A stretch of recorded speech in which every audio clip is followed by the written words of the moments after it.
নমস্কার বন্ধুরা, আপনারা তো জানেন আমি গাছ ভালোবাসি ও মাটির সাথে কাজ করতে ভালোবাসি। কিন্তু কখনো কি ভেবে দেখেছেন সারাদিন খাটাখাটনির পর বা খুব দুশ্চিন্তার মধ্যে যখন আমরা বাগানে আসি তখন আমাদের মন কেন শান্ত হয়ে যায়? আজ আমি শুধু গাছ বা গাছের সার এগুলো নিয়ে কথা বলবো না, আজ কথা বলবো আমাদেরও মনের যত্ন নিয়ে।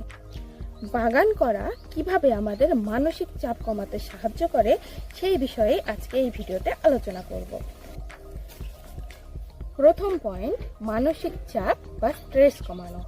মাটির সংস্পর্শে থাকলে আমাদের শরীরে একটি সেরোটোনিন নামে হরমোন নিঃসরণ হয়, যা আমাদের শরীরকে ও মনকে খুশি রাখতে অনেক সাহায্য করে। 2 নম্বর পয়েন্ট হলো ধৈর্য শক্তি বাড়ানো।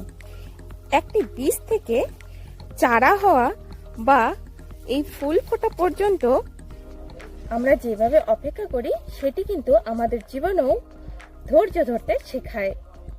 3 নম্বর পয়েন্ট হলো একাকিত্ব বোধ করা। আপনার বাগানের সমস্ত গাছগুলোও কিন্তু আপনার প্রিয় বন্ধুর মতো, তাদের সাথে সময় কাটালেও কিন্তু একাকিত্ব ধারে কাছে ঘেঁষতে পারে না। আমি চাই আমাদের এই বাগানের গাছ ও বাগান করা বা সার, গাছের যত্ন এসবের মধ্যে এই চ্যানেলটি সীমাবদ্ধ না থাকুক। আমরা গাছের পাশাপাশি আমাদের মনেরও যত্ন নেব। আপনারা আপনাদের প্রতিদিনের জীবনের ছোটখাটো মানসিক সমস্যা ও দুশ্চিন্তার কথা কমেন্টের মাধ্যমে এই চ্যানেলে জানাতে পারেন।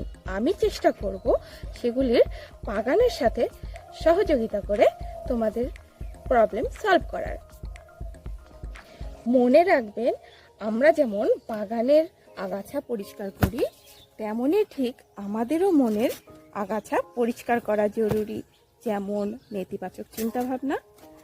তো বন্ধুরা, আজকের ভিডিও কেমন লাগলো অবশ্যই কমেন্টে জানাবেন।